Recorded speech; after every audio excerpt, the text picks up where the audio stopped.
주변 사람들은 다들 만족하는 것처럼 보입니다. 금요일 저녁 피자를 먹으며 대출 이자와 새로 나온 드라마에 대해 이야기하죠. 당신은 그 자리에 앉아 미소 짓지만 마치 외계인 파티에 잘못 떨어진 듯한 기분을 느낍니다. 지루합니다. 은행에서 줄을 설 때처럼 그냥 지루한 게 아닙니다. 깊고 실존적인 지루함이죠. 이 예측 가능한 삶, 소위 정상적인 삶에 신물이 날 지경입니다. 만약 당신 이야기 같다면 두 가지 소식이 있습니다. 나쁜 소식은 안정을 추구하는 사회의 관점에서 당신은 불량품이라는 겁니다. 좋은 소식은 바로 그런 불량품들이 교향곡을 쓰고 로켓을 우주로 쏘아 올리며 세상을 바꾼다는 것입니다. 핵심 질문은 이것입니다. 평범함을 견디지 못하는 당신의 기질이 영원한 불만으로 이어지는 개인적인 저주가 될 것인가? 아니면 당신의 삶을 예술작품으로 만드는 최고의 축복이 될 것인가? 한번 파헤쳐 봅시다. 직장 동료들을 보세요. 9시에 출근해서 6시에 퇴근합니다. 육아 상승과 터키 휴가 계획에 대해 이야기하죠. 그들은 안정적인 월급을 받고 진심으로 만족하는 것처럼 보입니다. 자신의 퍼즐 조각을 찾아 제자리에 맞춘 사람들처럼요. 그런데 당신은요? 옆자리에 앉아 같은 업무를 하지만 동물원 우리에 갇힌 호랑이가 된 기분입니다. 업무 관리 툴에서 과업을 완료 처리할 때마다 만족감 대신 이 모든 것이 얼마나 무의미한지만 더 크게 와닿습니다. 친구들이 술 한잔 하자고 부릅니다. 또 늘 가던 그 술집으로요. 당신은 가서 기계적으로 웃고 집수리와 육아에 대한 대화에 끼어들지만 내면은 오글루 샤오야샤 티시나 남의 인생을 다룬 무성 영화를 보는 기분입니다. 이 내면의 굶주림은 당신을 탐색으로 이끕니다. 당신은 열정적으로 새 프로젝트를 시작합니다. 가장 비싼 파이썬 강의를 결제하고 전자음악을 만들겠다며 신시사이저를 주문하고 아르헨티나 탱고 수업에 등록하죠. 처음 몇 주는 행복감에 젖습니다. 정보를 흡수하고 실력이 느는 게 보이죠. 하지만 한두 달이 지나면 새로움은 사라지고 기술을 연마하는 반복적인 과정이 시작됩니다. 그리고 불꽃은 꺼져버립니다. 당신은 그만둡니다. 신시사이저는 구석에서 먼지만 쌓여가고 파이썬 강의는 20%밖에 듣지 않았습니다. 당신의 인생은 화려하게 시작했지만 미완성으로 끝난 야망들의 무덤이 되어갑니다. 주변 사람들은 딱지를 붙입니다. 변덕스럽다, 바람 같다, 철이 덜 들었다. 그들은 조언합니다. 그냥 하나만 골라서 꾸준히 해봐. 하지만 그들은 모릅니다. 당신에게 그냥 꾸준히 하는 것은 자발적으로 뇌엽 절제술을 받는 것과 같습니다. 그것은 영혼의 느린 죽음입니다. 당신은 영원한 아웃사이더처럼 느껴집니다. 서점에서 제목도 모르는 책을 찾고 있는 사람이 된 기분이죠. 하지만 보면 바로 그 책인 줄 알 거라는 확신만은 있습니다. 새로움과 의미, 그리고 복잡함에 대한 이 채워지지 않는 갈증은 당신을 지치게 합니다. 그리고 자신을 의심하게 만들죠. 내가 정말 뭔가 잘못된 걸까? 왜 나는 그냥 긴장 풀고 단순한 것들에서 기쁨을 찾지 못할까? 진정하세요. 당신은 지극히 정상입니다. 당신의 문제는 당신이 고장났다는 게 아닙니다. 당신이 가진 특정 심리적 특성들이 편안함과 안전이 승리한 현대 사회에서는 시스템 오류처럼 보일 뿐입니다. 이 특성들을 명명해 봅시다. 첫째, 경험에 대한 개방성이 높습니다. 성격 오요인 모델의 5가지 주요 특성 중 하나죠. 이 특성이 높은 사람들은 상상력이 풍부하고 미학을 중시하며 호기심이 많고 판에 박힌 일상보다는 다양성을 선호합니다. 그들의 뇌는 말 그대로 새로운 아이디어, 비범한 경험, 복잡한 개념을 갈망합니다. 그런 뇌를 가진 사람이 하루 8시간씩 엑셀 시트에 숫자를 옮기는 일은 치타를 옷장 속에 가둬두는 것과 같습니다. 신경회로는 자극을 요구하고 그렇지 않으면 위축되기 시작하며 권태감과 무기력을 유발합니다. 둘째, 인지욕구가 높습니다. 이건 IQ 수준에 대한 이야기가 아닙니다. 생각하는 과정 그 자체에서 순수한 즐거움을 얻는 성향에 대한 것입니다. 당신은 복잡한 시스템을 파헤치고 숨겨진 패턴을 찾고 논쟁을 분석하고 멘탈 모델을 구축하는 것을 좋아합니다. 시간을 때우기 위해서가 아니라 그 자체가 재미있어서 어려운 스도쿠를 풉니다. 바로 이 때문에 날씨나 부동산 가격에 대한 가벼운 잡담이 당신에게는 육체적으로 고통스럽게 느껴지는 겁니다. 당신의 뇌는 양자물리학 문제를 풀고 싶어하는 강력한 프로세서인데 이 더하기 1을 계산하라는 요구를 받는 셈이죠. 셋째, 이는 매우 예민한 사람, highly sensitive person의 개념이나 카지미에시 동브로프스키가 말한 과잉 흥분성과 관련이 있을 수 있습니다. 이건 나약함에 대한 것이 아닙니다. 정보 처리의 깊이에 대한 이야기입니다. 당신은 세상을 더 높은 해상도로 인식합니다.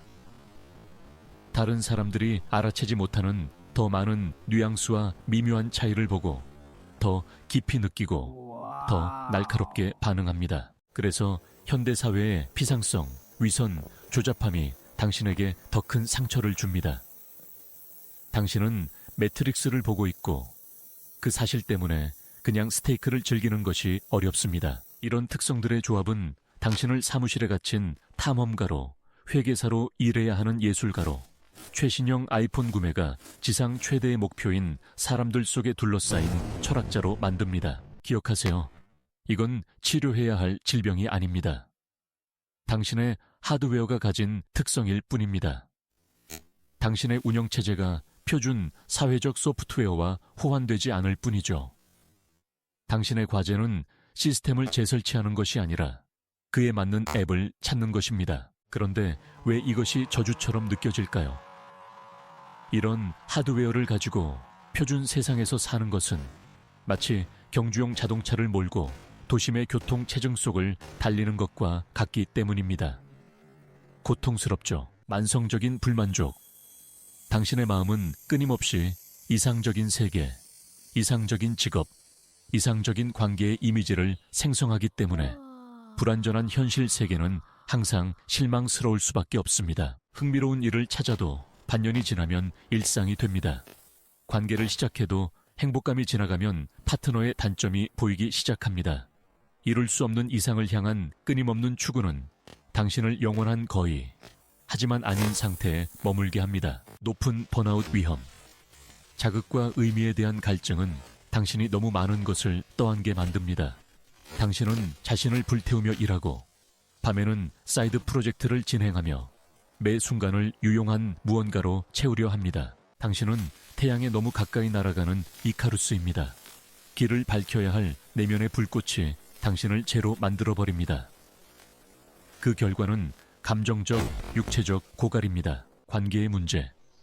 당신 곁에 있는 사람들은 힘들 수 있습니다. 깊이 있는 대화에 대한 당신의 요구는 집착처럼 보일 수 있고 일상적인 소소한 이야기를 꺼리는 당신의 태도는 오만함이나 무관심으로 비칠 수 있습니다. 변화에 대한 당신의 갈망은 안정을 추구하는 사람들을 불안하게 합니다. 오늘은 대도시에 살고 싶어 하다가 내일은 인도 아슈람에서 명상하고 싶어 하고 모레는 친환경 농장을 짓고 싶어 합니다. 아늑한 둥지를 틀고 싶은 파트너에게는 악몽일 수 있습니다. 분석마비. 당신의 강력한 분석적 사고는 당신의 강점이자 동시에 적이 됩니다. 최선의 가장 최적화된 해결책을 찾으려는 욕심 때문에 모든 장단점을 끝없이 저울질하게 됩니다. 결국 당신은 아무 결정도 내리지 못합니다. 생각의 감옥에 갇히는 것이죠. 어떤 강의를 선택할까? 어느 도시로 이사할까? 회사를 그만둘까? 당신은 몇 년 동안 머릿속으로 시나리오를 굴리면서 현실에서는 아무것도 하지 않을 수 있습니다. 소외감. 이것이 아마 가장 고통스러운 부분일 겁니다. 당신은 깊은 소외감을 느낍니다. 마치 두꺼운 유리창을 통해 세상을 보는 것 같죠. 다른 사람들이 웃고 소통하고 계획을 세우는 것을 보지만 그 일부가 된 기분은 들지 않습니다. 당신은 양떼 속의 외로운 늑대입니다. 그리고 그들처럼 되고 싶다고 간절히 원하더라도 그럴 수가 없습니다. 당신의 본성이 이기는 거죠. 그리고 이것이 바로 진짜 저주입니다. 그것은 당신을 고립시키고 너무나 단순하고 시끄럽고 가짜처럼 보이는 세상에서 고통받게 하기 때문입니다. 하지만 이 동전을 뒤집어 봅시다. 이 모든 저주는 위대한 재능의 그림자입니다. 당신에게 고통을 주는 바로 그 특성이 당신의 가장 큰 힘의 원천이 됩니다. 창의성과 혁신의 원동력. 누가 획기적인 기술을 발명할까요? 누가 의식을 바꾸는 책을 쓸까요? 누가 과학적 발견을 이룰까요? 바로 당신 같은 사람들입니다. 정상의 틀 안에서 지루하고 답답하고 불편했던 사람들이죠. 스티브 잡스는 그저 그런 또 하나의 휴대폰을 만들고 싶어 하지 않았습니다. 일론 머스크는 그저 그런 또 하나의 자동차를 원하지 않았죠. 현상 유지에 대한 불만은 진보를 위한 연료입니다. 깊이 있는 학습 딥러닝, 능력, 다른 사람들이 에 대한 10가지 사실 같은 기사로 겉핥기식 지식에 만족할 때 당신은 깊은 곳으로 다이빙합니다. 인지욕구는 당신이 1차 자료를 읽고 복잡한 개념을 공부하고 본질을 파고들게 만듭니다. 이는 당신을 단순한 박식가가 아니라 진정으로 매료된 분야의 진정한 전문가로 만들어줍니다. 조작에 대한 선천적 면역력. 당신은 값싼 선전, 광고 문구, 정치인들의 공허한 약속에 쉽게 속아 넘어가지 않습니다. 당신의 뇌는 자동으로 정보의 불일치, 논리적 오류, 숨은 동기를 스캔합니다. 당신은 비판적 사고를 기본으로 장착하고 있습니다. 가짜 뉴스와 정보의 소음으로 가득 찬 세상에서 이것은 초능력입니다. 더 풍요롭고 의미 있는 삶. 네, 당신의 길에는 더 많은 의심, 불안, 고통이 있습니다. 하지만 그만큼 더 많은 의미, 깊이, 환희가 있습니다. 당신의 삶은 공원에서의 평온한 산책이 아니라 에베레스트를 오르는 흥미진진한 등반과 같습니다. 위험하고 힘들지만 정상에서 보는 풍경은 모든 노력을 보상하고도 남습니다. 인생의 마지막 순간, 당신은 그때 도전해볼 걸 이라고 후회하기보다 쉽진 않았지만 난 모든 걸 시도해봤어 라고 말할 가능성이 훨씬 높습니다. 그리고 이것이 바로 가장 큰 축복입니다.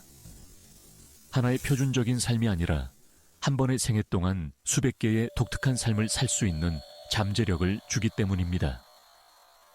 당신이 떠난 후에도 남을 무언가를 창조할 수 있는 힘을요. 자, 당신의 손에는 양날의 검이 들려 있습니다. 강력하지만 위험하죠. 어떻게 하면 머리를 베이지 않고 이 검을 다룰 수 있을까요? 여기 4단계의 실용적인 지침이 있습니다. 1단계. 당신의 본성을 진단하고 받아들이세요. 스스로를 잘못됐다고 여기거나 고치려고 애쓰는 것을 멈추세요. 그것은 독수리에게 오리처럼 수영해야 한다고 설득하려는 것과 같습니다. 비생산적이며 자기 혐오로 이어질 뿐입니다. 당신의 과제는 세상에 맞춰 자신을 부수는 것이 아니라 자신에게 맞는 세상을 구축하는 것입니다.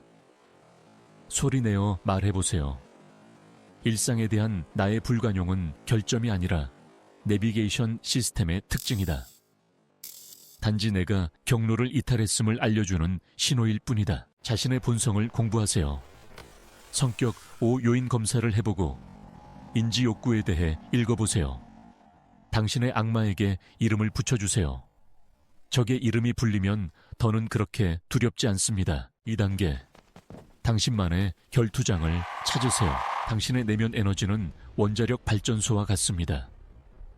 냉각 시스템과 제어 없이는 폭발 번아웃로 이어집니다. 하지만 터빈으로 돌리면 도시를 밝힐 수 있습니다. 한 달 만에 그만둘 10개의 무작위 취미에 에너지를 흩뿌리는 대신 성장의 천장이 없는 한두 개의 크고 복잡한 결투장을 찾으세요. 과학, 예술, 기업가 정신, 복잡한 시스템 프로그래밍, 전략게임 등 본질적으로 무한한 분야가 될 수 있습니다. 제임스 카스가 말했듯 당신에게 필요한 것은 단순한 일이 아니라 무한 게임입니다. 이기는 것이 아니라 계속 플레이하는 것이 목적인 게임이죠. 그런 놀이터는 당신의 뇌가 지루해할 틈을 주지 않을 겁니다. 3단계. 필수적인 지루함의 기술을 익히세요. 여기 뼈아픈 진실이 있습니다. 일상을 100% 제거하는 것은 불가능합니다. 세상에서 가장 창의적인 사람들에게도 지루한 회의, 세금, 행정 업무는 존재합니다. 당신의 삶에 80대 20 규칙을 적용하세요. 시간의 20%는 지루하지만 필요한 일에 쓰도록 허용하세요. 이것은 당신이 흥미로운 80%를 구축할 안정적인 기반을 위해 지불하는 대가입니다. 지루함을 유용한 것과 유해한 것, 두 가지 유형으로 나누는 법을 배우세요. 유용한 지루함은 설거지, 공과금 납부, 주간 보고서 작성 같은 것입니다. 이런 과제들은 유해한 지루함은 99%가 무의미한 행동으로 구성된 직업입니다. 깊이도 발전도 없는 관계입니다. 이런 것들은 버려야 합니다. 무자비하고 최대한 빨리요. 그것은 당신의 영혼을 서서히 죽이는 독입니다. 4단계. 당신의 부족을 모으세요. 안락함과 안정을 무엇보다 중요하게 여기는 사람들에게 잘 보이려고 에너지를 낭비하는 것을 멈추세요. 그들은 당신이 왜 유망한 직장을 그만두고 스타트업을 시작했는지 결코 이해하지 못할 겁니다. 당신은 그들에게 영원히 이상한 사람일 뿐입니다. 다른 탐구자들을 찾으세요. 사물이나 다른 사람에 대해서가 아니라 아이디어에 대해 이야기할 수 있는 사람들이죠. 당신의 또 다른 미친 계획에 겁먹지 않고 내가 뭘 도우면 될까라고 물어볼 사람들 말입니다. 어디서 찾을 수 있을까요? 술집이 아닙니다. 주제별 컨퍼런스, 해커톤, 독서클럽, 당신의 결투장과 관련된 온라인 포럼, 창작 워크숍에 가보세요. 자신의 일에 열정적인 사람들이 모이는 곳으로 가세요. 그런 사람을 한두 명이라도 찾으면 당신을 괴롭히던 내가 잘못됐다는 느낌이 증발하기 시작할 겁니다. 당신은 혼자가 아니라는 것, 당신의 부족이 존재한다는 것을 깨닫게 될 겁니다. 그렇다면 이것은 저주인가요? 축복인가요? 답은 이거나 저거가 아닙니다. 이거이기도 하고 저거이기도 하다입니다. 만약 당신이 자신의 본성을 무시하고 남의 규칙에 따라 살려고 한다면 그것은 저주입니다. 그러면 당신은 좌절과 고독에 빠질 수밖에 없습니다. 그리고 만약 당신이 자신을 받아들이고 당신의 특성을 도구로 사용하는 법을 배운다면 그것은 축복입니다. 평범함에 안주하지 못하는 당신의 성향은 내면의 나침반입니다. 고장 난 게 아닙니다. 단지 사회가 정한 남쪽이 아니라 당신만의 고유한 북쪽을 가리키고 있을 뿐입니다. 의미, 성장, 성취로 가득한 삶을 향해서요. 네, 그 길은 더 어렵고 위험합니다. 더 많은 폭풍과 더 적은 보장이 있죠. 많은 이들이 조용하고 예측 가능한 항구에 머무는 것을 선택할 겁니다. 하지만 당신은 인정해야 합니다. 당신의 배에게 조용한 항구는 구원이 아니라 부두에 묶인 채 서서히 썩어가는 것을 의미한다는 것을요. 그러니 당신의 본성을 받아들이세요. 당신의 지칠 줄 모르는 에너지를 창조적인 방향으로 이끄세요. 필요한 만큼의 지루함을 견디는 법을 배우고 당신과 같은 방향을 바라보는 이들을 찾으세요. 그러면 당신의 저주는 당신의 가장 위대한 초능력이 될 것입니다. 그저 존재하는 것이 아니라 진정으로 살아있게 하는 힘이 될 것입니다.